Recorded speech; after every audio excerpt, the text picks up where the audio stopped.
Again, the issues that we're looking at are this transition to home life, integration, how to take skills, apply them, learn new things. And this was a big story, not just our report, which is a very good one, but it was also in the New York Times this week in written form. And we're joined by Pete Kiehart, who took the photos for that report. Thank you so much for joining us. Oh, thanks for having me. So tell us a little bit about what was the environment at the pizzeria, and what are they doing? Yeah, well, they're down in a Metrograd Mall here in Kyiv, and basically they all the chefs are veterans, and they if you read the New York Times article, I caught a bit of your piece.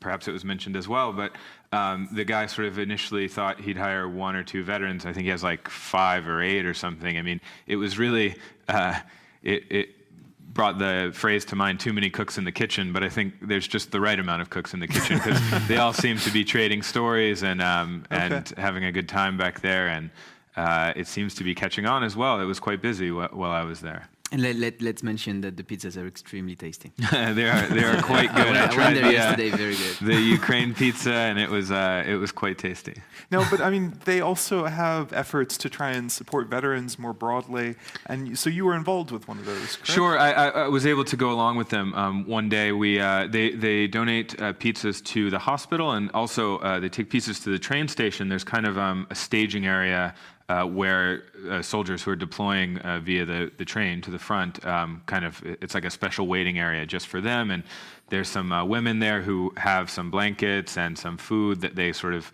give them care packages as they leave. And so they go there periodically. Customers can just on their bill sort of say, oh, and by the way, I'd also like to purchase a pizza for the soldiers. And then periodically the guys take them down to the train station, down to the hospital to deliver them. So that's a really nice initiative that they're working on. Great. But have you heard of other initiatives started by veterans? No, I mean, this is the main main one that I'm familiar with. Of course, more and more veterans are coming back and looking for work, but I don't know of anything else quite so organized. Mm-hmm. Now, and this is interesting because you've done, some more photography closer to the front, and you've been involved in all of that. You also photographed the migrant crisis going on in the EU. But more recently, with this pizza story, but with others too, you shifted more towards life, about what's going on now. You had another piece that came out this week that was published by Vice, looking at Quest. And hopefully we can bring that up. But what is Quest, and what is this series about? Well, so Quest is this series of sort of it kind of defies a definition, especially in American terms at least, because we don't really have this, but it's sort of a scavenger hunt, and it's these massive games played by teams of players, and some guys organize different levels, and it's sort of a mashup of urban exploring, scavenger hunt, some extreme sports, some things like this. To take a step back, I think the work that we do in the East, that Stanley does in the East, all this coverage of war is incredibly important. I mean, it's important that we monitor these things. But at the same time, Ukraine is an interesting country, and it's interesting for reasons besides the fact that it's struggling with this war right now. And so I've sort of strived to balance my coverage of these news events with sort of just the things that surprised me when I arrived. Well, and the normalness of everyday life. We're going to make you talk about that now. So we got some of your photos. So we'll pull up the first one. I think we should have that soon. So if we look down there, this is the one that was on the top of the Vice piece. What is this? What are we looking at? So this is a decommissioned missile silo. It's actually north of Kyiv. It's closer to Belarus. This was taken about 3 a.m. in the morning. The game started at 10 a.m. the previous day. So they've been playing for many hours at this point. It's underground.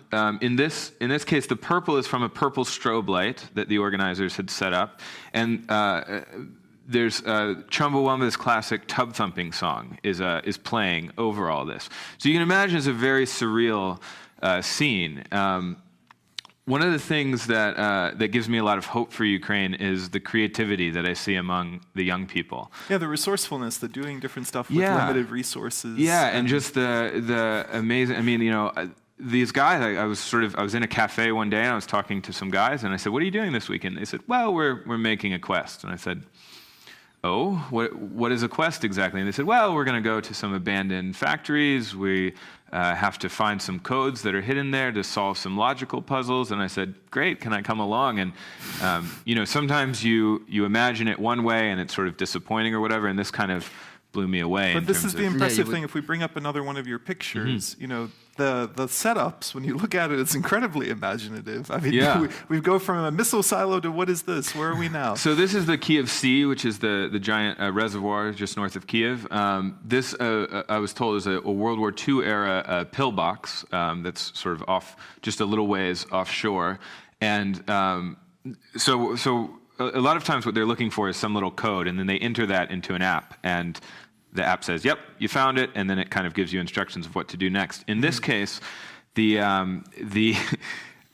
code was a set of LED lights that lit up and displayed a set of numbers, and it was wrapped in plastic around a brick and sunk in the water. So they had to go out, wade out to this pillbox, and then sort of look around until they saw these glowing lights coming up from the depths and enter that into their smartphone. Now, if we bring up The another normalness picture, of life. I may have oversold it as everyday life, but it's pretty cool. Sure. If we bring up the next picture, maybe we have that. There we go. Yeah. They're looking for stuff. Sure. This is in the suburbs of Kyiv. This again is very early in the morning. This is at sunrise, and all these guys are searching. I think this was the final stage of the level, and if I recall correctly, there were 50 little sets of numbered codes hidden in this area. They had to find 35 in order to advance. And so, actually, on the left here, you can see there's a number 4, and under it, I think it says 5,3. This means that within 5 meters of that number 4, there are 3 codes to be found. So it's a little bit like the Minesweeper classic computer game where it kind of helps you out. And what's the energy like? Because when looking at your pictures, especially this one, it seems frenetic, excited, young, engaged. What's it feel like? Yeah, Well, go ahead. It looks pretty tough. I mean, you mentioned to me that the quest actually lasted 19 hours. Yeah. So one of them, I've been to 2, and one lasted 19 hours. One was more like 15, I think. And yeah, the energy starts quite high, and of course these guys are doing it on the weekends. They get some little prizes of maybe like some beer or a little trophy, but it's not as though there's a lot of riches involved in succeeding at these. So they're very passionate. I'll tell you, around 5 a.m., people are a bit more tired, and and sort of I caught some players sort of napping in their cars or sort of just wherever they happen to fall asleep. All right. Well, thank you so much for joining us and shedding some light on some undercovered areas of life. Absolutely. Thanks for having me. Thank you.